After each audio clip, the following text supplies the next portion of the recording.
तो देखिए ये कार्ट्रिज फ्यूज है आपके दो अरेंजमेंट के अंदर है, एक में ट्यूब अंदर डाल के स्क्रू से कस दी जाती है और दूसरे में होल्डर के अंदर इसको कनेक्ट कर दी जाती है, ठीक है ना। अच्छा, इसके अंदर जो फ्यूज रेटिंग होती है आपकी या फ्यूज की धारा क्षमता होती है, करंट कैपेसिटी होती है, वो आपकी इसकी जो मेटेलिक कैप होती है या धातु की टोपी होती है उसके ऊपर अंकित होती है कि ये कितने एम्पीयर तक आप इसका यूज कर सकते हो या इसकी रेटिंग क्या है। यहाँ पर देखिए एक आपको यहाँ डायग्राम नजर आ रहा होगा, देखिए यहाँ पर कुछ लिखा हुआ भी नजर आ रहा होगा आपको, है ना। तो ये इसकी रेटिंग है, ठीक है। और दूसरा आपका पहला ये फ्यूज सॉकेट में लगाया जाता है और दूसरा आपका पेच प्रकार का फ्यूज है ना, जो कि आधार के ऊपर आधार होता है, उसके अंदर इसको अंदर कनेक्टेड करके कस दिया जाता है, इस स्क्रू द्वारा कस दिया जाता है। तो ये दो अरेंजमेंट इसके हैं और दोनों ही कौन से प्रकार के आपके फेरुल कॉन्टैक्ट कार्ट्रिज टाइप के हैं, ये दोनों ही अरेंजमेंट। नेक्स्ट है आपका डाइज्ड स्क्रू टाइप कार्ट्रिज फ्यूज। इसके अंदर क्या होता है, ये आपके केवल कसने टाइप में ही आते हैं, ये इस प्रकार की होती है। इसके अंदर यहाँ पर ये कार्ट्रिज आपको नजर आ रही होगी, है ना। इसके अंदर ये बेस होता है जिसके अंदर आपकी ये कार्ट्रिज अंदर आती है और ये आपका फ्यूज बेस है या फ्यूज सॉकेट जो है, ये आपका ये फ्यूज सॉकेट है जिसके अंदर ये ऊपर वाली जो कार्ट्रिज यहाँ आएगी, ये प्रोटेक्टिव प्लास्टिक और सेरेमिक रिंग होती है जो कि इसके ऊपर कसनी आती है, जो आपका फ्यूज बेस है उसके ऊपर कसनी आता है। और ये जो है आपकी फिटिंग स्क्रू या कॉन्टैक्ट स्क्रू है जिसके ऊपर आपका कार्ट्रिज आकर, ये जो कार्ट्रिज होती है वो इस फिटिंग स्क्रू के ऊपर आके कनेक्ट होता है और ये जो फिटिंग स्क्रू है वो बाद में क्या होता है, इस फ्यूज बेस के ऊपर आके कनेक्ट होता है। और यहाँ पर इसमें स्क्रू होता है जो कि इसके अंदर भी एक स्क्रू सिस्टम होता है, इसके अंदर कसनी आता है, ये इसके अंदर कसनी आता है और ये इसके नीचे इसके अंदर कसनी आता है। ये आपकी फ्यूज कार्ट्रिज होती है जो कि इस तरह से फ्यूज बेस पर लगी हुई होती है।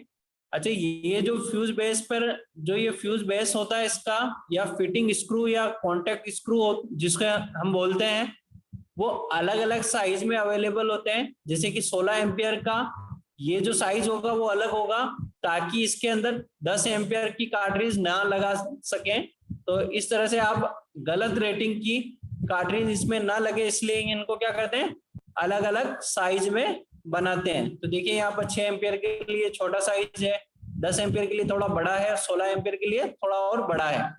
तो ये फिटिंग जो स्क्रू है या कॉन्टैक्ट जो स्क्रू है वो अलग अलग साइज में बनाते हैं कार्ट्रिज के एम्पियर रेटिंग के अकॉर्डिंग।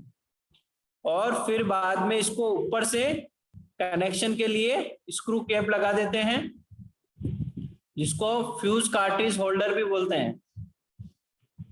ये भी आपकी देखिए 2 एम्पियर से 63 एम्पियर तक की रेटिंग में अवेलेबल होते हैं, ठीक है ना। इसका फुट कांटेक्ट, इसको जो फुट कांटेक्ट बोलते हैं आपके, ये फुट कांटेक्ट होते हैं आपके, ये फुट कांटेक्ट जो होते हैं वो आपके अलग अलग व्यास के होते हैं। ये फिटिंग स्क्रू और जो है ये फुट कांटेक्ट्स हैं आपके यहाँ पर, ये रहे आपका फुट कांटेक्ट्स, ये तो फिटिंग स्क्रू है और ये फुट कांटेक्ट्स है। तो इनकी साइज क्या होती है आपकी, अलग अलग होती है, अलग अलग रेटिंग के अकॉर्डिंग। अच्छा, ये जो कार्ट्रिज है इसकी संरचना भी यहाँ दिखाई हुई है कि इस कार्ट्रिज के अंदर क्या क्या अरेंजमेंट होता है। तो देखिए यहाँ पर तो ये हेड कॉन्टैक्ट्स होते हैं जो कि आपके ऊपर वाली कॉन्टैक्ट से जुड़ते हैं, ये इस वाले से जुड़ता है। और नीचे आपके ब्रेक इंडिकेटर होता है जो कि ये दर्शाता है कि फ्यूज जल जाए, तो ये इसको दर्शाता है कि फ्यूज जल चुका है। और ये फ्यूज वायर होता है इसके बीच में और आसपास यहाँ पर रेत भरी हुई होती है जो कि आपके अचालक मटेरियल का कार्य करती है। ये इसकी बाहर की सेरेमिक की बॉडी होती है आपकी, जैसे चीनी मिट्टी टाइप आता है ना, चीनी मिट्टी के चिकने चिकने हार्ड मटेरियल होते हैं, उस प्रकार का ये होता है।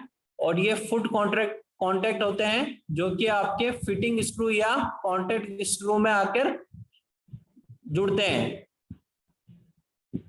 या कनेक्ट होते हैं।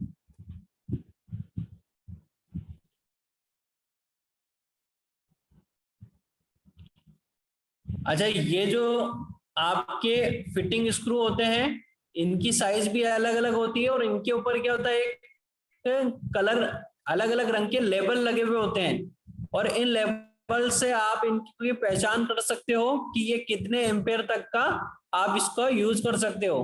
तो ये देखिए आप यहाँ पर ये इस जगह लेबल लगा हुआ होता है, कलर कोड होते हैं इनके। यहाँ आप देख सकते हो जैसे यहाँ ऑरेंज, ग्रे, येलो, ये आपको 3 कलर नजर आ रहे होंगे और यहाँ पर देखिए इनकी करंट रेटिंग भी अलग अलग है। जैसे कि येलो जो है आपका पीला रंग वो 25 एम्पेयर को दर्शाता है, तो देखिए 25 एम्पेयर को दर्शा रहा है। और आपका जो लाल रंग होता है वो आपके 10 एम्पेयर को दर्शाता है, तो ये देखिए 10 एम्पेयर को दर्शा रहा है। और जो आपका ग्रे रंग होता है यानी जो आपके फिटिंग स्क्रू या कॉन्टेक्ट स्क्रू के ऊपर जो लेबल लगा है उसका रंग अगर ग्रे होगा तो ये 16 एम्पियर की कार्ट्रिज इसके अंदर लगेगी। तो इस प्रकार से आप इसको पहचान सकते हो। और इसका अरेंजमेंट जो हम ऊपर देख रहे थे उसको फिजिकली यहाँ देख सकते हो आप, ठीक है ना। इसके अंदर देखिए ये लगा हुआ है आपका नीचे का बेस और ये उसके ऊपर प्रोटेक्टिंग रिंग लगी हुई है।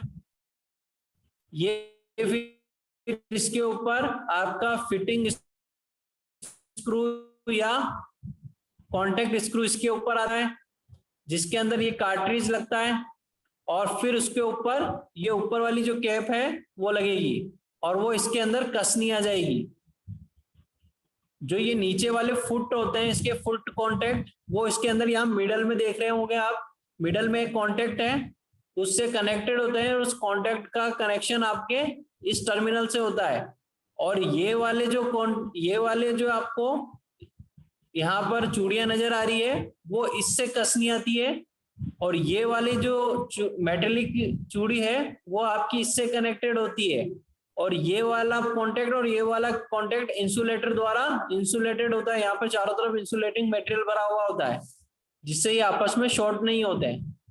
और ये वाली कैप इसके ऊपर आ जाती है, ये पूरी मेटेलिक की बनी हुई होती है जिससे इसका कांटेक्ट आपके इससे होता है और इसके थ्रू फिर ये इसमें यहाँ आता है। इसको आप आगे भी समझ सकते हो, इसका आगे समझाया हुआ है। ये देखिए इसका अरेंजमेंट दिया हुआ है यहाँ पर कि जैसे यहाँ कार्ट्रिज आ गया, ये वो आपकी स्क्रू आ गया, वो चूड़ियां हैं जो आपको यहाँ नजर आ रही होगी, इन चूड़ियों का कॉन्टेक्ट आपका यहाँ से कनेक्टेड होता है जो आपके आउटपुट में जाएगा। और यहाँ पर ये इनपुट है आपका जिसका कांटेक्ट देखिए यहाँ मिडल कांटेक्ट होता है, इसका बिल्कुल बीच का कांटेक्ट होता है और ये चारों तरफ आपके सेरेमिक का या इंसुलेटिंग मटेरियल का स्ट्रक्चर बना हुआ है। तो ये जो कार्ट्रिज होती है आपकी इसका फुट कांटेक्ट आपका इसके इस मिडिल कांटेक्ट से जुड़ा हुआ है जिससे सप्लाई आपकी यहाँ से होती हुई इस कंडक्टिंग मटेरियल या कंडक्टिंग स्ट्रिप के द्वारा यहाँ बाहर तक आ जाती है। और इसमें ये वाला जो इसका हेड है इसका कांटेक्ट आपका ये जो मेटेलिक चूड़ियां हैं आपकी इनके थ्रू होकर फिर ये यहाँ से यहाँ तक आता है। तो इसमें करंट का जो फ्लो होगा वो इस प्रकार होगा, यहाँ से लेकर यहाँ आएगा, फिर इसके बीच में जो ये फ्यूज वायर उससे होता हुआ हेड से होता हुआ और फिर इन मेटेलिक चूड़ियों से होता हुआ फिर इस तरह से आउटपुट की तरफ जाएगा। तो ये इसका धारा प्रवाह आपको यहाँ दिखाया हुआ है। अच्छा, जो डाइज्ड प्रकार के फ्यूज यूनिट होते हैं इनको भी दो प्रकार से बांटा जा सकता है। पहला है क्विक रिस्पॉन्स टाइप का जो कि हीटिंग व सामान्य भार के साथ प्रयोग करते हैं हम, और नेक्स्ट है आपका डिले एक्शन टाइप के जिनका उपयोग हम मोटर या उच्च प्रेरकीय परिपथ में करते हैं। तो ये भी दो प्रकार से अवेलेबल है मार्केट में आपके। नेक्स्ट थर्ड आता है आपका HRC फ्यूज जिसको फुल फॉर्म होती है हाई रैप्चरिंग कैपेसिटी फ्यूज। इसकी संरचना आपको यहाँ देखिए नजर आ रही होगी, ये भी कार्ट्रिज टाइप का ही फ्यूज है, बस इसकी जो रैप्चरिंग कैपेसिटी होती है वो आपकी जो ऊपर प्रकार के देखे थे आपने लो रैप्चरिंग कैपेसिटी से ज्यादा होती है, यानी 80 किलो एम्पेयर तक होती है इसकी। इसमें भी एक ब्रेक इंडिकेटर होता है जो कि दर्शाता है कि अगर ये फ्यूज जल गया है तो यहाँ पर वो कागज लगा होता है जो कि काला पड़ जाता है। ये कांच या पोर्सिलिन का स्ट्रक्चर होता है और ये मेटेलिक कैप होती है और ये कॉन्टेक्ट्स होते हैं आपके। और इसके अंदर की जब हम देखते हैं तो ये अंदर फ्यूज आपका फ्यूज एलिमेंट होता है जो यहाँ पर एक टीन अलॉय लगा होता है। जब भी आपके और करंट प्रवाहित होती है तो सबसे पहले ये वाला कॉन्टेक्ट आपका पिघलता है यहाँ पर, और ये एक वायर के फॉर्म में भी हो सकता है या इस तरह से स्ट्रिप फॉर्म में भी हो सकता है, यानी पत्ती के रूप में भी हो सकता है। फिजिकली ये इस प्रकार से नजर आते हैं आपके, जिनके ऊपर यहाँ इनकी रेटिंग वगैरह लिखी हुई होती है। और ये इनके लग होते हैं जिनके द्वारा स्क्रू द्वारा इनको कस दिया जाता है। और ये इनके एंड कैप है, मेटेलिक एंड कैप। और यहाँ बीच में सिलिका भरा हुआ होता है जो कि आपके स्पार्किंग को रोकता है। ये भी पूर्ण तरह से एयर टाइट होते हैं। इसमें चांदी की मिश्र धातु का तार सेरेमिक की ट्यूब में बंद कर दिया जाता है। इसमें जो फ्यूज का जो आपका होता है, फ्यूज जो एलिमेंट होता है आपका, वो चांदी के होते हैं, इसलिए ये महंगे आते हैं थोड़े। इसमें फ्यूज घटक के चारों ओर फिलिंग पाउडर या सिलिका भरा होता है। जब फ्यूज वायर पिघलता है तो ये फिलिंग पाउडर या सिलिका से क्रिया करके किसी आर्क गैस, यानी बिना किसी आर्क गैस उत्पन्न किए हुए ये छोटे छोटे गोले बना देता है। यानी ये क्या कर रहा है, बाहर जो सिलिका है उससे जब ये मेटल पिघलता है, ये जो आपका फ्यूज वायर पिघलता है, वो क्या करता है, क्रिया करता है। और क्रिया करता है तो क्या करता है, ये कोई भी आर्क उत्पन्न नहीं होने देता और न ही कोई गैस उत्पन्न होने देता है। और क्या करता है, हार्ड फॉर्म में कन्वर्ट हो जाते हैं, हार्ड गोले बना लेता है वहां पर क्रिया करके, ठोस रूप में कन्वर्ट हो जाता है, जिससे क्या होता है, वो स्पार्किंग नहीं हो पाती यहाँ पर। यह शॉर्ट सर्किट परिपथ को लगभग 0.013 सेकंड में खोल देता है। देखिए बहुत कम समय में ही ओपन कर देता है, इसलिए जो इसका कट ऑफ टाइम जो होता है वो बहुत कम होता है।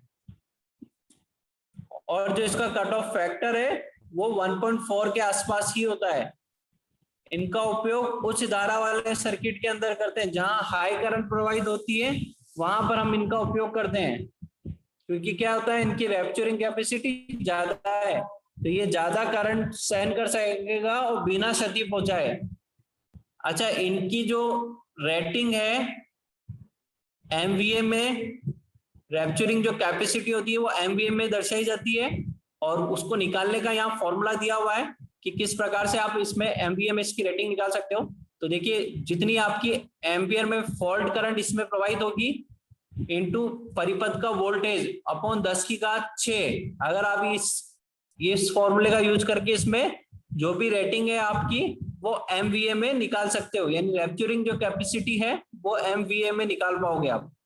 बस आपको यहाँ पर इसकी फॉल्ट करंट और परिपथ की वोल्टता पता होनी चाहिए।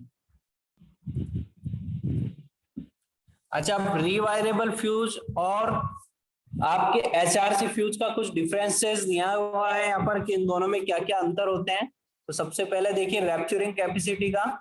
तो जो रीवायरेबल फ्यूज होता है उनका उपयोग हम 200 एम्पियर और 600 वोल्ट तक और 50 किलो वोल्ट एम्पियर तक की क्षमता तक ही यूज करते हैं। इससे अधिक क्षमता पर हम रीवायरेबल फ्यूज का उपयोग नहीं करते हैं। जबकि एचआरसी फ्यूज का उपयोग हम 2500 केवीए तक कर सकते हैं, और विशेष परिस्थितियों में इसका उपयोग 50 एमवीए, ये तो किलो वोल्ट एम्पियर है, जबकि ये 50 मेगा वोल्ट एम्पियर है, तो इतने तक आप इसका उपयोग कर सकते हो। Rapturing speed, cut off factor जो बोलते हैं आपके, रैप्चरिंग जो स्पीड है वो विश्वसनीय नहीं होती, क्योंकि ये क्या होती है, तापमान पर डिपेंड करती है आसपास के, कि आसपास का टेम्परेचर अधिक होगा तो जो रैप्चरिंग स्पीड है, कट ऑफ स्पीड है, वो जल्दी हो जाएगी। अगर वहां आसपास का टेम्परेचर कम है, यानी वो सर्दी वाला इलाका है या सर्दियां पड़ती है, तो ये फ्यूज वायर क्या होगा, कट ऑफ थोड़ा लंबे समय बाद होगा। जबकि आपका एचआरसी फ्यूज बहुत ज्यादा स्पीड से ऑपरेट होता है, क्योंकि इस पे आसपास के वातावरण का प्रभाव नहीं पड़ता, क्योंकि ये पूरी तरह से सील्ड होता है। और ये क्या करता है, ऐसी सर्किल के आधे चक्र के अंदर ही सप्लाई को काट देता है। यानी आपने एक ऐसी साइकिल जो आपने पढ़ा होगा, उसके अंदर देखिए होगा पूरा साइकिल होता है, उसके आधा जो साइकिल है उसी के अंदर आपका क्या करेगा, परिपथ को काट देगा, जबकि इसके अंदर परिपथ को काटने में अधिक समय लगता है। तो इससे क्या होगा, जब तक समय में वो क्या करेगी, आगे आपके डिवाइस को नुकसान पहुंचा सकती है शॉर्ट सर्किट करंट, जबकि ये क्या करेगा, बहुत जल्दी स्पीड से ऑपरेट हो जाएगा, तो शॉर्ट सर्किट करंट आपकी डिवाइस को फॉल्ट नहीं पहुंचाएगी। अच्छा, इसमें अगर आपका हायर फॉल्ट आया है, मान लीजिए ज्यादा वहां पर बड़ा फॉल्ट आया है, तो वहां पर क्या होता है, स्पार्किंग का खतरा रहता है, जबकि इस HRC फ्यूज में ये क्या होता है, पूरी तरह से सील्ड होता है, इसलिए स्पार्किंग का खतरा नहीं रहता। नेक्स्ट है ऑक्सीडिट्रोएशन। इसका क्या होता है, ऑक्सीकरण से फ्यूज वायर का अनुप्रस्थ काट क्षेत्रफल कम होने के कारण प्रतिरोध का मान बढ़ जाता है, जिससे उच्च प्रतिरोध से अत्यधिक ऊष्मा उत्पन्न होती है, जिसके कारण ये प्रीमैच्योर रैप्चरिंग उत्पन्न करता है। इसके बारे में अपन ने ऊपर भी पढ़ा था कि जैसे ऑक्सीकरण के कारण क्या होता है, इसका व्यास कम हो जाएगा, और व्यास कम होने के कारण क्या होगा, प्रतिरोध का मान बढ़ेगा, और प्रतिरोध का मान बढ़ेगा तो वहां क्या होगा, तापमान भी बढ़ेगा, क्योंकि जो टेम्परेचर उत्पन्न होता है वो I स्क्वायर R के बराबर होता है, तो R की वैल्यू बढ़ेगी तो यहाँ पर हीटिंग की वैल्यू भी बढ़ेगी, और हीटिंग की वैल्यू बढ़ेगी तो क्या होगा, यहाँ पर आपके ये पहले ही क्या करेगा, बिना फॉल्ट के ही वहां पर क्या करेगा, ऑपरेट हो जाएगा। SRG फ्यूज में ऐसी प्रॉब्लम नहीं होती, क्योंकि ये पूरी तरह से सील्ड होते हैं।